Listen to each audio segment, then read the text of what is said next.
خل د دې اپریشنونو په دې بنیاد باندې مخالفت کوي چې به دې کې به زما کور مرانېږي که به زما چې کوم دی بیا بې کوره کېږم دې کې به زما سکول هسپتال مرانېږي موږ چې په 75-76 کال کې کومه ترقي کړې وه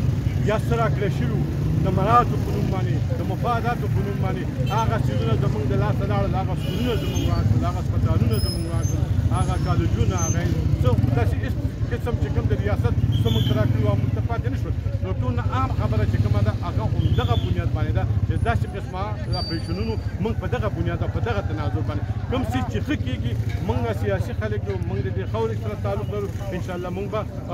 هغه شی به سپورټ کوو کوم څیزونه چې بد کېږي موږ به هغې ته ګوته هم نیسو او به موږ روډ ته هم روځو اوس هغه وخت نه دی نه هغه ټایم دی انشاءالله والعزیز ټیک ټاک به موږ د خپلو خلکو نه د خپلو ولس ته به موږ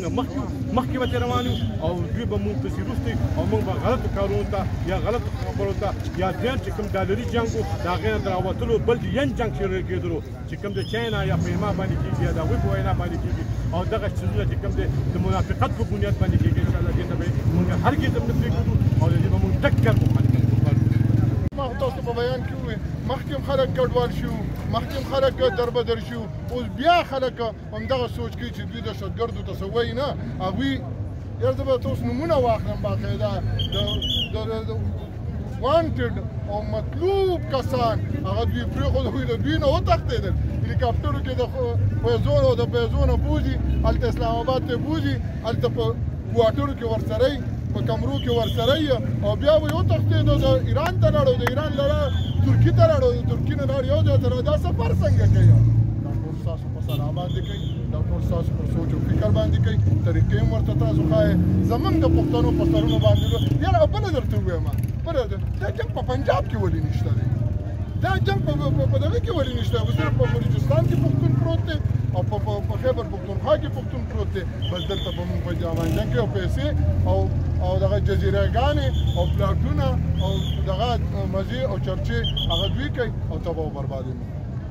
او بالخصوص قبایل چې دي دا د مخکې د رد الفساد او کوڅو د هغې نه ډېر زیات تنګ راغلي د هغې اپریشنونو نه تنګ راغلي دوی بیا اعلان کړی دی او د هغې هم څه خاطرخوا فایدې اوسه پورې رانغلې دا 10 کاله وشو یا 15 کاله وشو خاطرخوا فایدې رانغلې بلکې د دهشتګردو نه زیاته عوامو ته ډېر زیات تکلیف ورسېده عوام در بدر شو عوام بېکډې شو عوام لاړل پنډۍ ته لاړل او چارتدې ته لاړل یو ځای ته لاړل بل ځای ته لاړل او دوی زمونږ ته اوسه پورې هغه کډوال چې کومه زمونږ د ضلع مومن دي اوسه پورې چې په کوم ځای پراته دي اوسه پورې دوی بندوبست د بیزو د اتم کلي او د هغه سرحدي علاقو بلکې هلته خو بل شانتې ظلم روان دی نو دا موجوده پاسون چې دی یا دا درنه چې وه دا د عدم استحکام دې پاسون وویله چې دا عدم استحکام دی او عدم استحکام هسې عدم استحکام دی دوی کې عدم استحکام کې شدت راوستی